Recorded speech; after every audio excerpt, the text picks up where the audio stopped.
The Soul of Persia. A timeless journey into Persian music.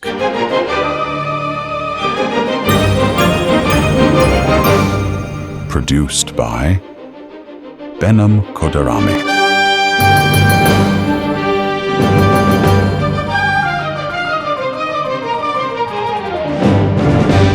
Episode 2.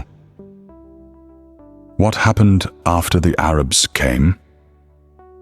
Last time, we left things at a difficult moment. The Sasanian Empire was falling. The Arab armies were arriving. A whole world was about to change. So let's pick up the story there. It's the 7th century, the 600s. The Persian Empire, which had stood for over 1,000 years in one form or another, collapses. Quite quickly, actually. Within a couple of decades, it's gone. And in its place comes a new world, a new religion, Islam, a new language for learning and writing, Arabic, new rulers, new ideas about everything, including, as you might guess, music. Now here's where I have to clear something up, because there's a popular idea, and you might have heard it, that Islam banned music. That when the Arabs arrived, music just stopped. That for centuries, nothing happened. It's not quite right. The relationship between Islam and music has always been complicated. Some religious scholars frowned on it. Others loved it. Some rulers banned it. Others kept court musicians and paid them very well. It depended on the time, the place, the person, so the picture is messy. But the one thing that didn't happen, music didn't die. In fact, something rather extraordinary happened. Persian music, instead of disappearing, went out into the wider world, and it started shaping the music of an entire civilization. Let me explain what I mean by that. After the Arab conquest, you had this enormous new Islamic world. It stretched from Spain in the west all the way to the borders of India in the east. And inside that world, ideas traveled. Books traveled. Musicians traveled. Instruments traveled. And the Persians, who had this very old, very sophisticated musical tradition, became, in a way, the music teachers of this new world. Persian musicians went to the great cities, Baghdad especially, and they brought their instruments, their melodies, their ideas about what music was and what it could do.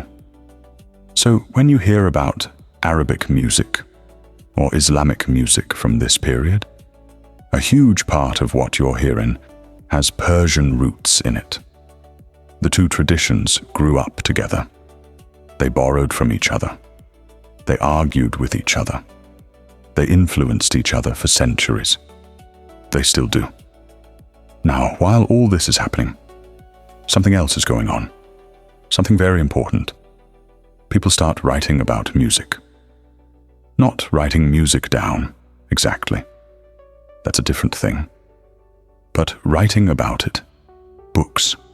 Theories, discussions of how music works, why certain notes sound the way they do, what music does to the human soul.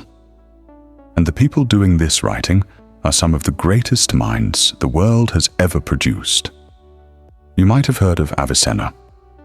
In Persian, his name is Ibn Sina. He lived around the year 1000. He was a doctor, a philosopher, an astronomer, one of those impossible geniuses who seemed to know everything. His medical book was used in European universities for 600 years, and he wrote about music too. Quite a lot, actually, about what makes a melody beautiful, about the mathematics of sound. Before him, there was another giant, Al-Farabi. He lived in the 800s and 900s. He wrote a book called The Great Book of Music, and it's exactly what it sounds like, an enormous enormous, careful study of how music works. People still read it today. And later, in the 1200s, came a man called Safi al-Din al-Urmawi. And after him, in the 1400s, a man called Abdolqader Maraghi. Both of them Persians, both of them music theorists of the highest order.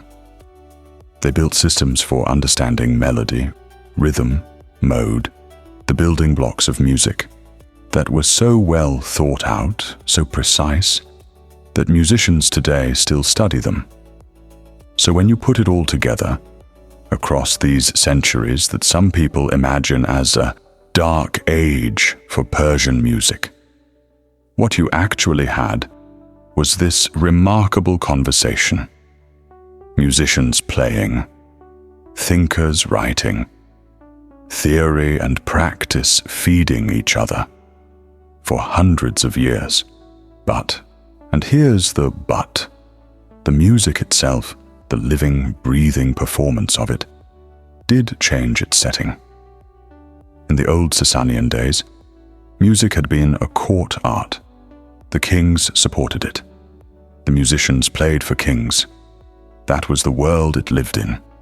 After the conquest, that world was gone. There were still courts, of course. There were still wealthy patrons. But music's place became less certain. Sometimes welcome, sometimes not. So music found other homes. One of those homes, and this is important, was the world of the Sufis.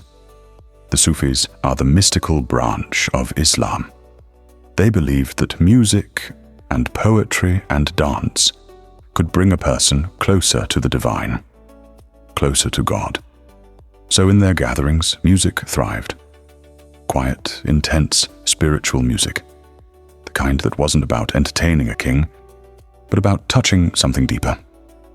Another home was the private gathering. Friends in someone's house. A musician, a singer, a few listeners. Tea, poetry. Hours and hours of music, late into the night. This tradition, small, intimate, almost secret sometimes, kept the art alive when the outside world wasn't interested. And in some ways, that's still how Persian classical music feels best. Not in a huge concert hall, not on a big stage, but in a small room. A few people, close together, listening properly.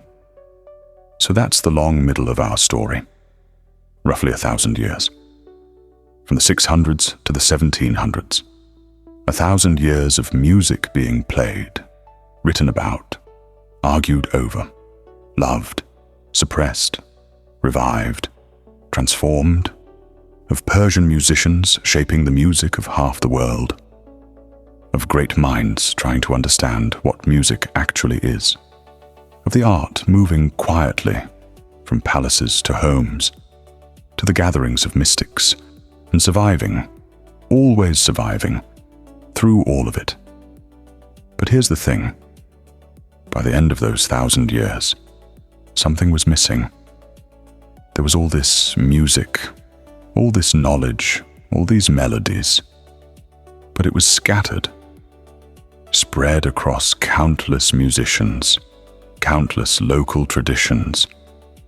There was no single thing you could point to and say, this is the heritage.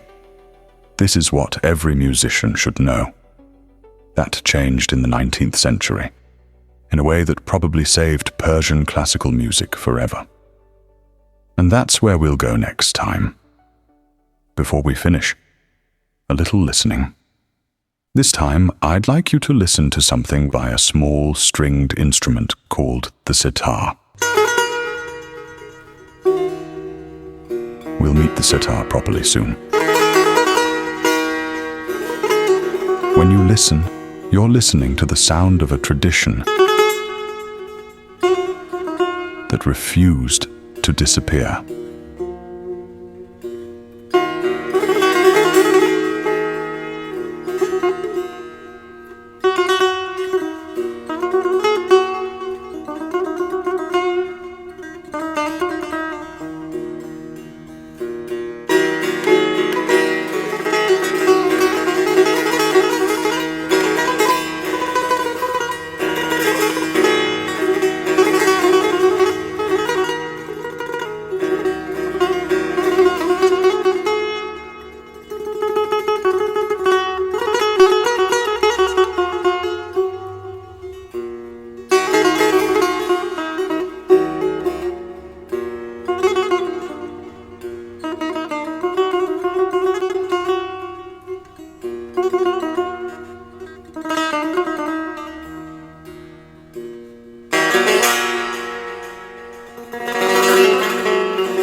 That was a really nice again.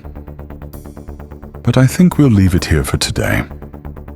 Take care of yourself, and I'll see you next time.